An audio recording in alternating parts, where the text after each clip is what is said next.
My unemployed fiancé spends his days gaming, leaves me paying every bill and cleaning every mess, then calls his trauma the reason. I 32F I'm engaged to my fiancé 28 meters, and we have lived together for 2 years.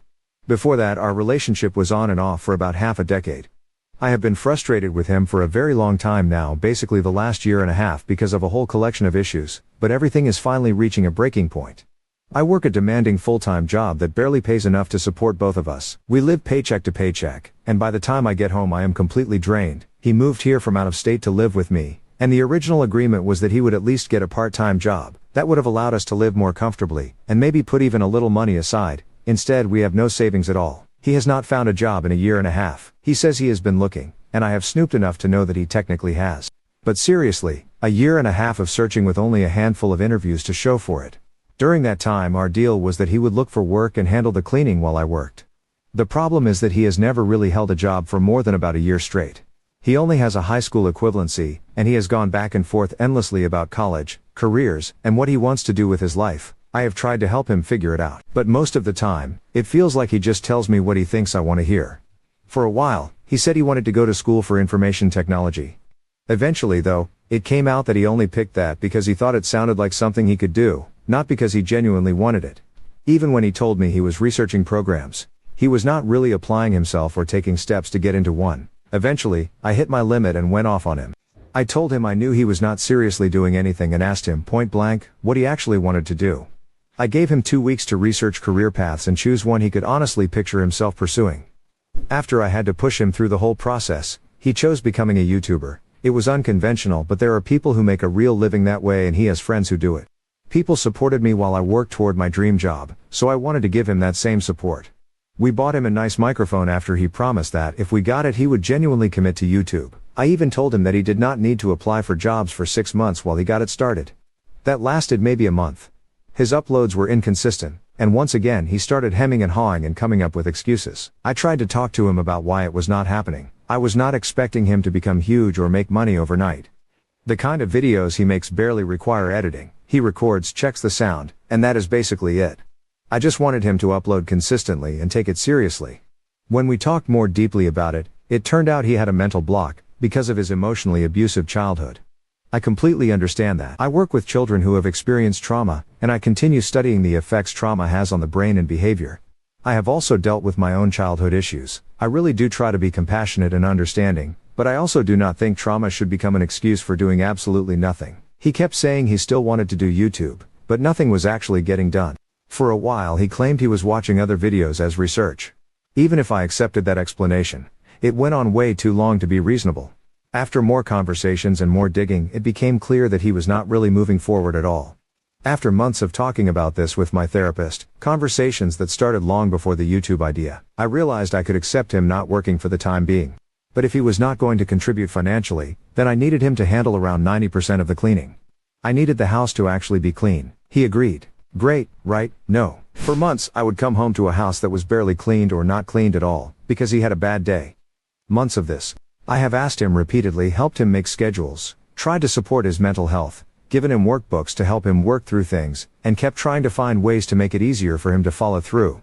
Right before Christmas I took some vacation time and cleaned the absolute crap out of the house by myself. He did not help because his foot hurt. I understand that his foot hurt, but there were plenty of things he could have done without putting pressure on it. He still offered no support. So the house finally got clean, entirely because of me. Then I went back to work and asked him to do 3 simple things: put away the clean dishes, clean the microwave, and wipe down the stovetop.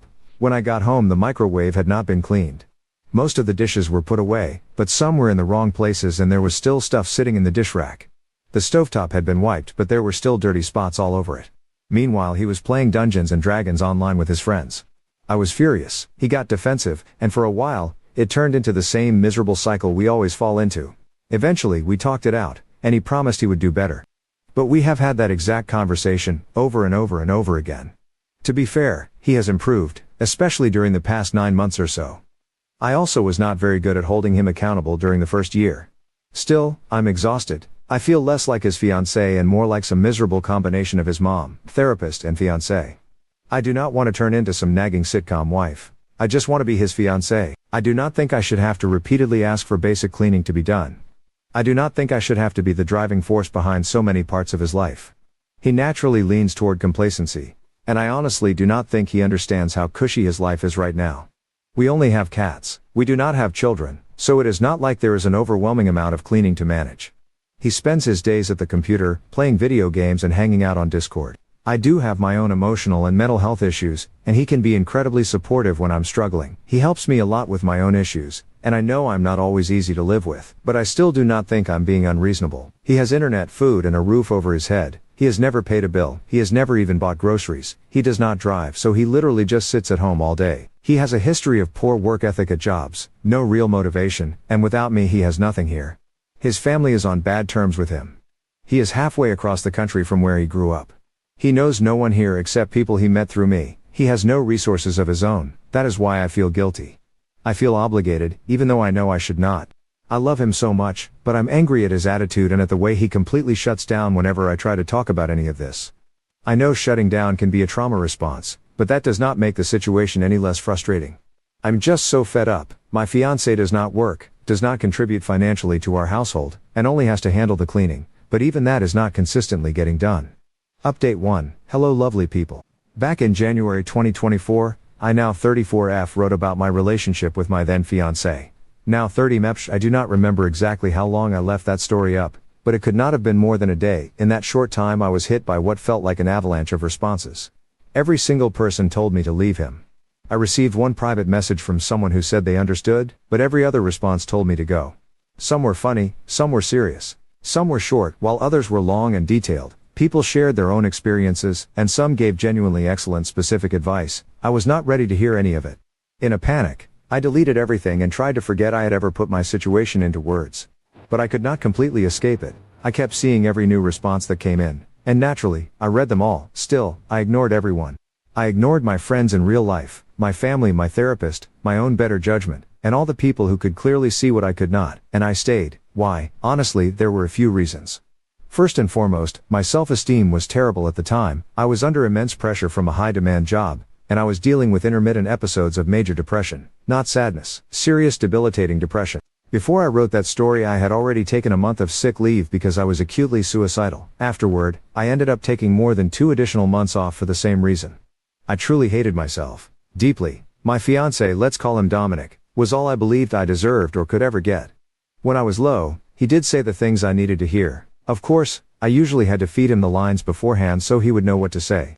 And if I did not calm down or cheer up quickly enough, he would begin crying or shut down completely. Then without fail, I would snap into helper mode and focus on stabilizing him. Yes, that is right. I would be suicidal, crying because I was terrified I would lose control and kill myself, and somehow it would still become my responsibility to keep Dominic emotionally stable.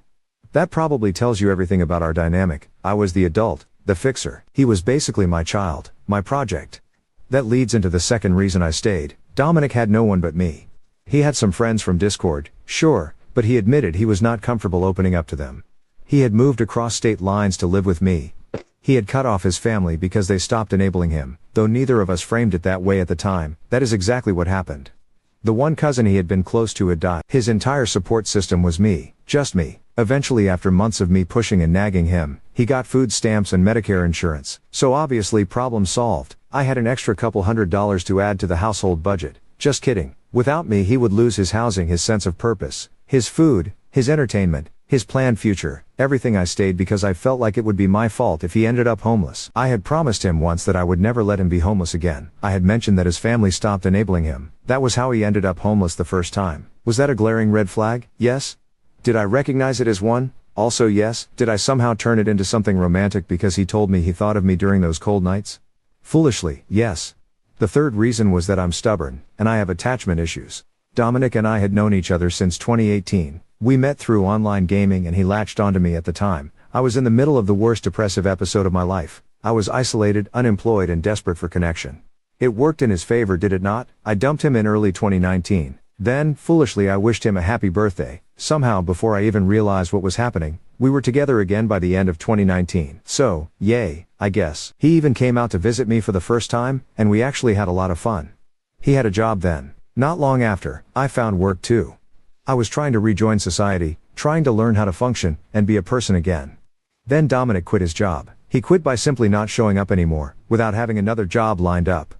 I had begged him to find something else before he left that one. He promised he would. He did not. So with $0 saved, while I was only just beginning to crawl out of a depressive episode, guess who was suddenly supporting 2 people in 2 different states, in 2 separate homes, on one barely above minimum wage salary? Is that possible? No, it absolutely is not. Eventually, I managed to work up the courage to dump him again. And lo and behold, I got better. My depression eased up for a while. My job became stable. Better than stable. Actually, I managed to work my way into a much better job. It was also extraordinarily high pressure and emotionally exhausting, but it was a real step forward. Then it was almost Christmas 2021, and guess who called me? If you guessed Dominic, you would be right. He said he missed me. I told him I missed him too. He said he had a job. I said so did I. I suggested we take things slowly. He said nothing. He ghosted me until after New Year's. And let me tell you, my anxious ambivalent attachment went completely wild. When he finally contacted me again, I told him I was all in full, but that is what happened. Then came the worst part. In late January 2022, Dominic told me I should move out there so we could live together. I was high on that early relationship butterflies feeling, and foolishly, I thought it was a brilliant idea.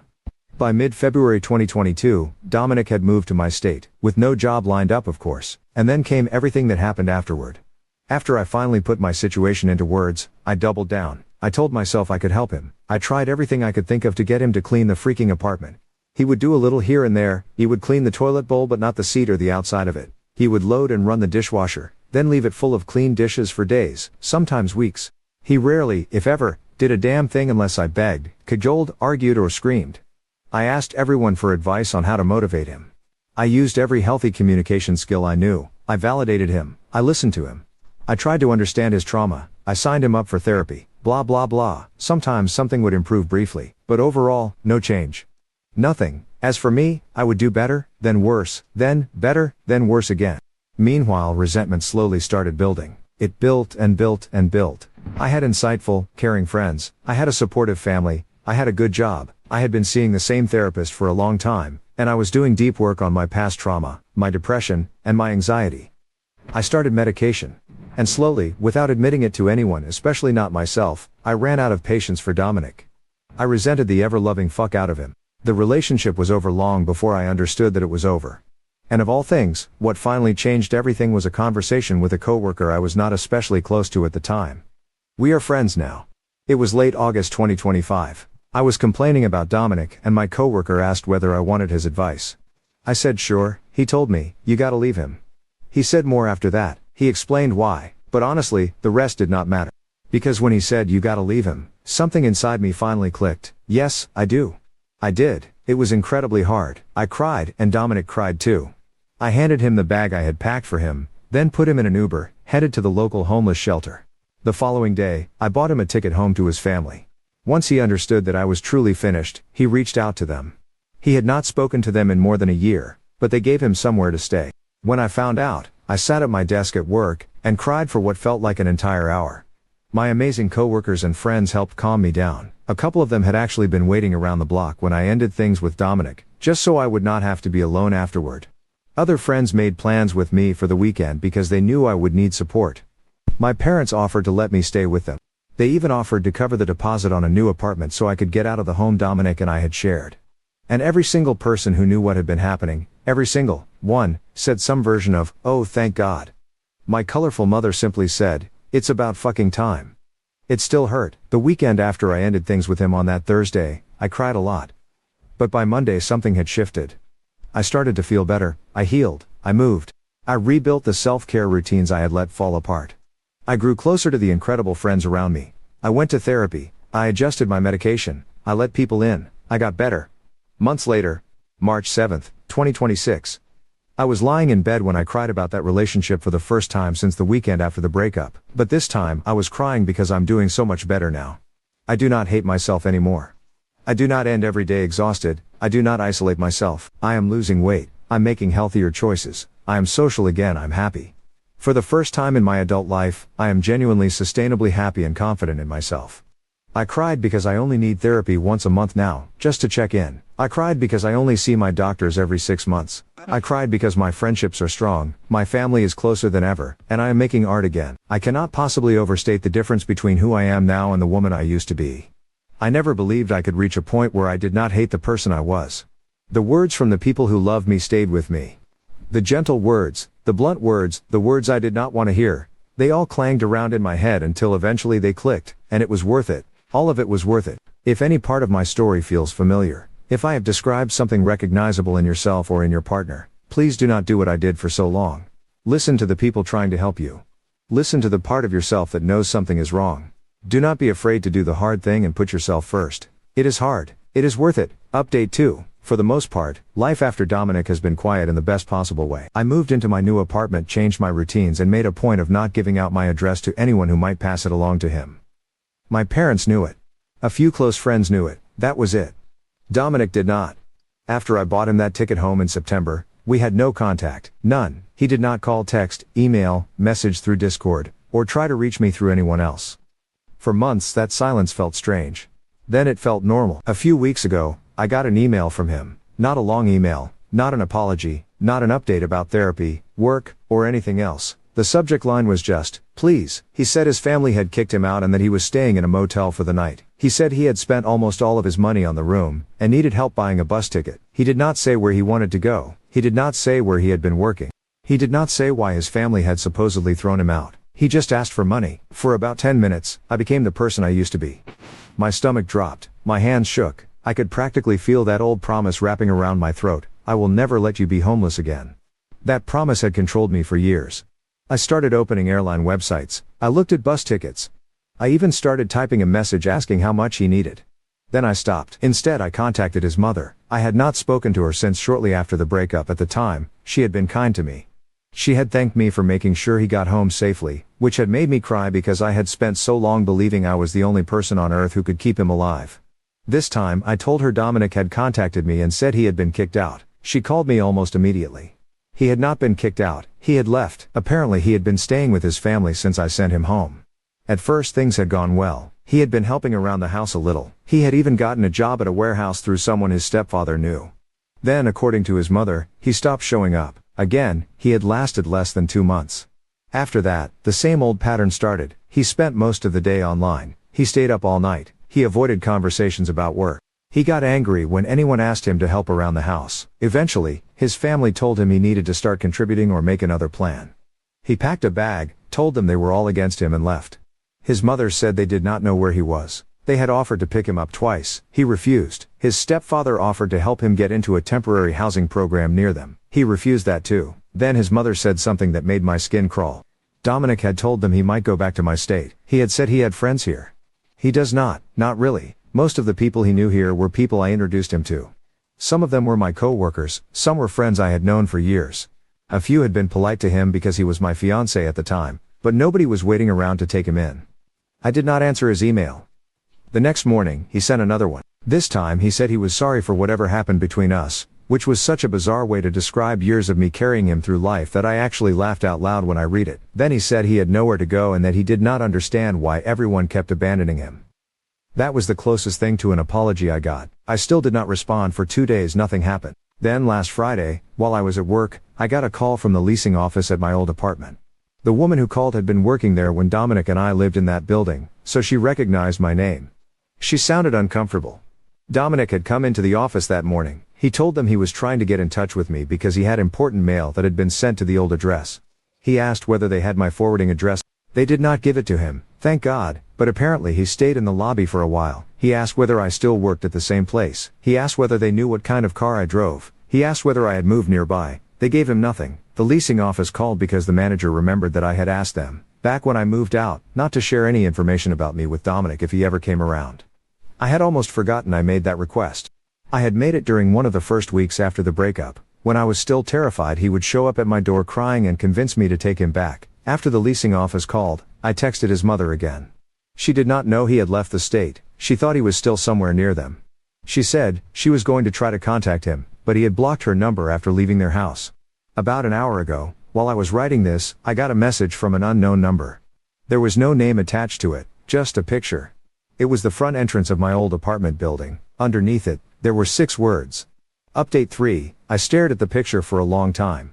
The entrance in the photo was unmistakable. The brick wall, the ugly metal call box, the little patch of landscaping the property manager was always complaining about. Dominic had been standing exactly where the leasing office said he had been. He had taken the picture himself. For a few seconds I felt completely frozen, not panicked exactly. More like my brain had turned off every unnecessary function and narrowed down to one thought: he is in my state. Then the old instinct kicked in. I started trying to figure out what he needed. Maybe he really had mail, maybe he had nowhere to sleep, maybe he had gotten scared after his family situation fell apart.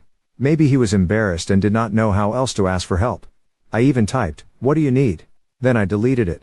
I called the non-emergency police line instead. Saying it out loud to the dispatcher made it feel much more serious than it had in my head. I explained that my ex-fiancé had contacted me after months of no contact, had apparently traveled across several states without telling his family, had gone to my former apartment complex asking for my address and workplace, and had now sent me a photo from outside that building. The officer I spoke with was calm. He told me to save everything, not engage, and make a report in person if I could. He also told me that because Dominic had not threatened me directly, there was not much they could do immediately. That was not comforting, but it was realistic. My friend came over and drove me to the station because I was shaking too much to drive. I filed the report, showed them the emails, the messages, and the screenshots from the call log. The officer helping me asked whether Dominic had ever been violent. I said no. Then he asked whether Dominic had ever blocked a doorway, followed me from room to room during an argument, threatened to hurt himself if I left, or made me feel responsible for what happened to him. I said yes to all of that. None of it had felt like violence when I was living through it. It had felt like Dominic being overwhelmed. Dominic having a trauma response. Dominic needing help. The officer wrote everything down. Afterward, I called the leasing office again. The manager was horrified. She told me Dominic had not just come in once, he had returned later that afternoon. After the first employee refused to give him any information, he had asked a different leasing agent whether I had moved far and whether they could at least tell him if I was safe. Apparently when they refused again, he got emotional. Not angry, crying. That was almost worse. The manager said she had already told the staff that he was not allowed back in the office. She also said they had camera footage from the lobby and the parking lot, and she would preserve it in case the police needed it. My parents insisted I stay with them for a few days. I did not argue.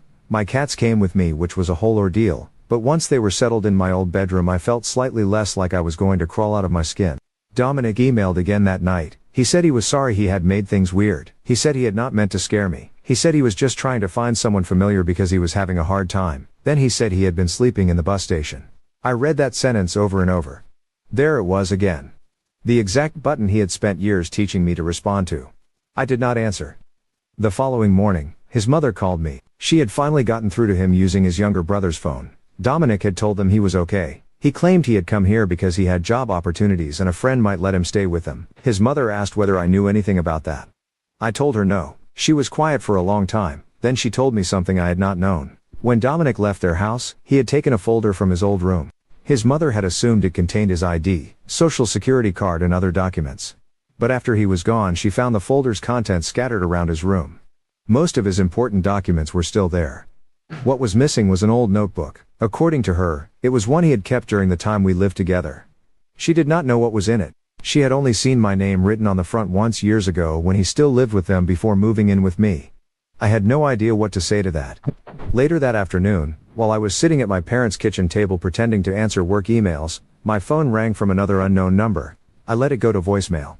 The voicemail was only 12 seconds long. There was traffic in the background, a bus engine maybe. Dominic sounded tired. He said, "Please tell her I am sorry."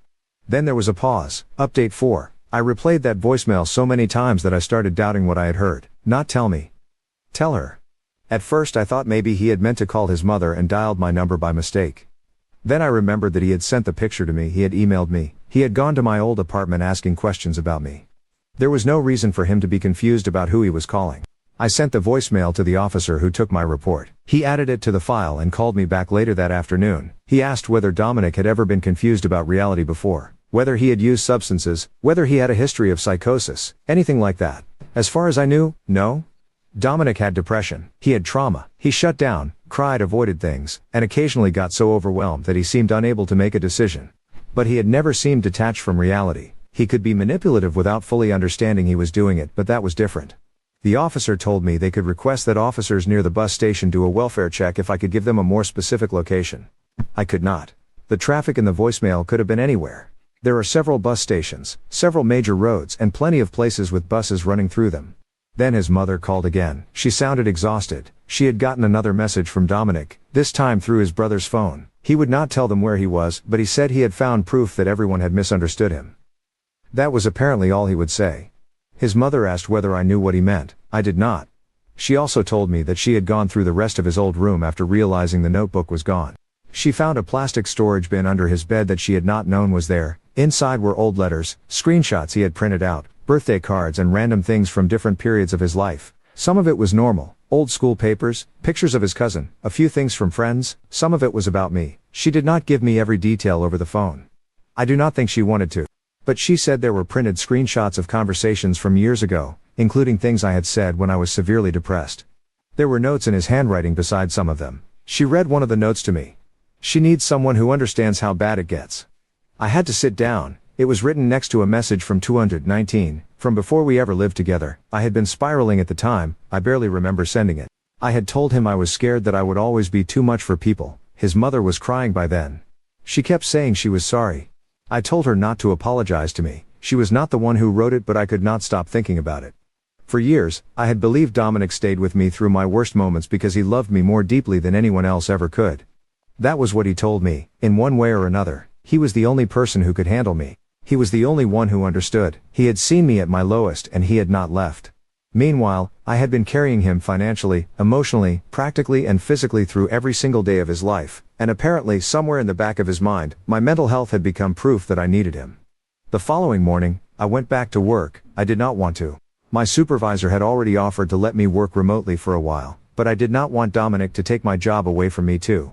I also did not want to sit alone in my parents' house refreshing my email and waiting for another message. So I went in. My workplace has security at the front desk. Visitors have to sign in, show identification, and say who they are there to see. I had already given security a picture of Dominic and told them not to give him any information about me. Around 11 in the morning, I got a message from the front desk. A man had come in asking for me. He did not give his name at first. He said he was an old friend and that he needed to drop something off. The security guard recognized him from the photo before he even finished talking. Dominic did not get past the lobby. I was in a meeting when it happened. By the time I saw the message, he was gone. He had not argued with security. He had not raised his voice. He had just looked embarrassed according to the guard. He said he understood. Then he took an envelope out of his backpack, wrote my name on it and asked them to make sure I got it. Security did not hand it directly to me. They called the police first. An officer came to the building, took the envelope, and opened it with me sitting nearby.